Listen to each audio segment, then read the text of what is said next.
A Austrália costuma ser conhecida pela sua fauna exótica que conta com espécies que só existem por lá. Também é conhecida por ser um país economicamente desenvolvido, que possui um dos maiores salários mínimos do mundo e pelo seu alto índice de desenvolvimento humano. Esses fatores, somados a algumas peculiaridades, tornam o lugar o destino de milhares de pessoas que a cada ano escolhem a Austrália para passear, estudar ou até mesmo morar. Mas será que a Austrália trata todos os seus cidadãos da mesma maneira? E com relação às nações vizinhas, como o país interfere em questões políticas, sociais e econômicas dos países mais próximos? Se você quer saber as respostas, preste atenção nesse vídeo, porque até o final vamos ampliar nosso conhecimento global sobre a Austrália. E se você se interessa por assuntos militares, tenho certeza que vai gostar do nosso canal Conhecimento Militar.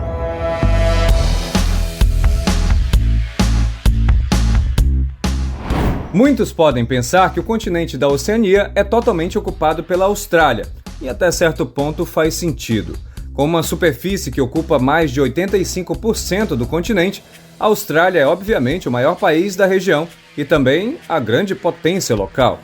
O país, que foi uma colônia do Império Britânico, se aproveitou das riquezas que possui em seu subsolo, da cultura herdada e de sua localização geográfica para se tornar um dos melhores países do mundo para se viver. Inclusive, em 2022, passou a ser o país com o maior salário mínimo do planeta, e é muito comum o nome do país estar associado a boas notícias e bons indicadores. Mas por trás de todo esse sucesso existem algumas histórias menos conhecidas, que mostram que a maneira do país lidar com seus vizinhos e até mesmo com uma parte de sua população é totalmente contraditória com a imagem que o país projeta para o resto do mundo. Algumas políticas adotadas causaram e ainda causam muito sofrimento. E o sofrimento de alguns povos começou antes mesmo da existência da Austrália, como é o caso dos aborígenes, que após a chegada dos ingleses começaram a ser perseguidos, viram sua população reduzir drasticamente e perderam parte de sua cultura. Agora você deve estar pensando que isso é culpa dos ingleses, afinal de contas a Austrália nem existia, e você está coberto de razão. Mas o fato é que a perseguição continuou após a independência do país e por muitos anos, interferindo diretamente na vida social, ou seja, se tornou cultural. Até 1970, era aplicada no país uma prática chamada de política de assimilação, que consistia em retirar crianças aborígenes de suas famílias e levar para centros educativos, onde elas eram obrigadas a se adaptarem à cultura ocidental. Além dessa política eliminar a cultura dos nativos, expunha as crianças a constantes humilhações. Apesar de avanços nas últimas décadas, ainda assim a população aborígene é discriminada, recebe menores salários e, apesar de representar apenas 2% da população, ocupa quase 1/3 das prisões australianas. E os danos causados por decisões políticas também afetam a população de outros países, como veremos a seguir. Vamos começar falando da relação que o país dos cangurus tem com uma pequena ilha localizada a aproximadamente 3.000 quilômetros de distância, chamada Nauru. No local existiam grandes reservas de fosfato, um mineral essencial para a agricultura e que foi explorado até as reservas se esgotarem. Inicialmente, a ilha era explorada pelos alemães, porém, após a Primeira Guerra, passou a ser administrada pela Austrália, em conjunto com a Inglaterra e Nova Zelândia.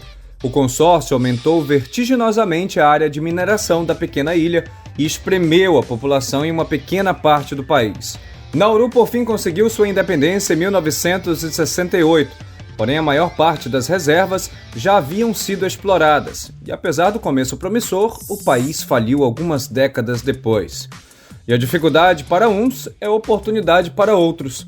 A Austrália se aproveitou da complicada situação financeira de Nauru para oferecer ajuda econômica em troca de transformar o país em uma grande prisão a céu aberto para onde são enviados os imigrantes ilegais e refugiados que tentam chegar ao país.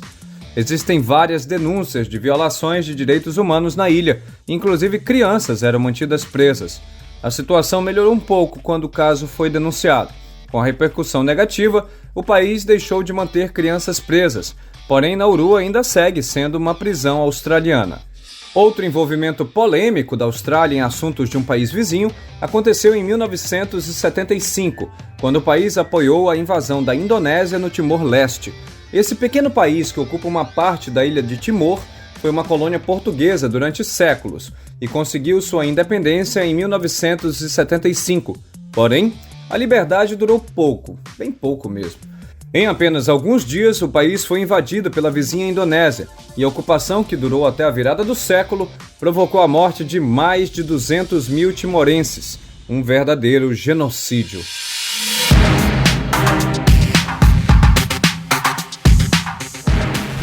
A participação da Austrália ficou clara em uma série de documentos do próprio governo que deixaram de ser sigilosos. Nos documentos é possível comprovar que o governo de Canberra, além de saber com antecedência da invasão, também incentivou para que ela ocorresse. Como retribuição pelo apoio à invasão, empresas australianas foram beneficiadas, tendo acesso a importantes reservas de petróleo e gás que pertenciam ao Timor-Leste. E o caso que acabamos de ver é bem semelhante ao que ocorre em Papua Ocidental, onde um grupo de rebeldes tenta a independência diante da Indonésia há muitos anos e é constantemente reprimido com a utilização de forças desproporcionais pelo exército indonésio. A Austrália, como a grande potência regional, poderia condenar e até atuar incisivamente contra o genocídio que acontece na ilha de Nova Guiné, pois ferem os princípios que o país defende. Porém, por interesses comerciais e geopolíticos, o país prefere fazer vista grossa e evitar se posicionar contra a Indonésia. Já ouviu falar de causa e consequência? Pois é, essas ações podem gerar sérios problemas para a Austrália. A China está se aproveitando do descontentamento dos países da Oceania com os australianos para aumentar sua influência na região.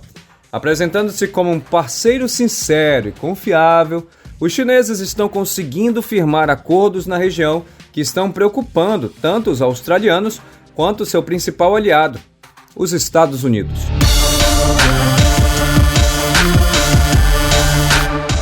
Um acordo assinado em março deste ano entre China e Ilhas Salomão prevê a colaboração nas áreas de comércio, pesca e segurança. Esse acordo pode abrir as portas para a instalação de uma base militar chinesa a menos de 2.000 quilômetros da Austrália, o que obviamente preocupa o governo, que já começou a mudar sua postura. A primeira mudança de comportamento foi observada em maio, quando tomou posse o novo primeiro-ministro australiano Anthony Albanese, que logo de cara prometeu ajudar os países vizinhos, principalmente nas questões climáticas, pois, sendo ilhas, todas estão suscetíveis a sofrer consequências com o aumento do nível do mar. E para ajudar essas nações, Albanese prometeu rever pontos onde a Austrália também tem uma atitude, digamos, condenável. Considerado o segundo maior poluidor per capita do planeta, devido ao uso de carvão para a geração de energia elétrica e também por ser um dos maiores produtores e exportadores do produto a nível mundial, a Austrália parecia despreocupada e sem intenção de mudar a situação. Inclusive, o ex-ministro Tony Abbott chegou a declarar que o carvão estava no centro do estilo de vida e da economia australiana e que deveria continuar sendo assim por muito tempo. Talvez a chegada de um novo competidor na região realmente seja capaz de mudar a forma como a Austrália exerce sua influência na região. O que você acha? Lembrando que as relações entre países são extremamente complexas e envolvem questões muito mais abrangentes, como alianças estratégicas e também os interesses de cada país envolvido. E também vale lembrar que essas atitudes muitas vezes vêm de decisões tomadas em gabinetes e nem sempre refletem necessariamente a personalidade da população. Diante da ameaça chinesa, você realmente acredita que a Austrália vai mudar sua relação com os países vizinhos? Deixe sua opinião nos comentários e enriqueça o debate. Muito obrigado por assistir até aqui. Abraços e até o próximo vídeo!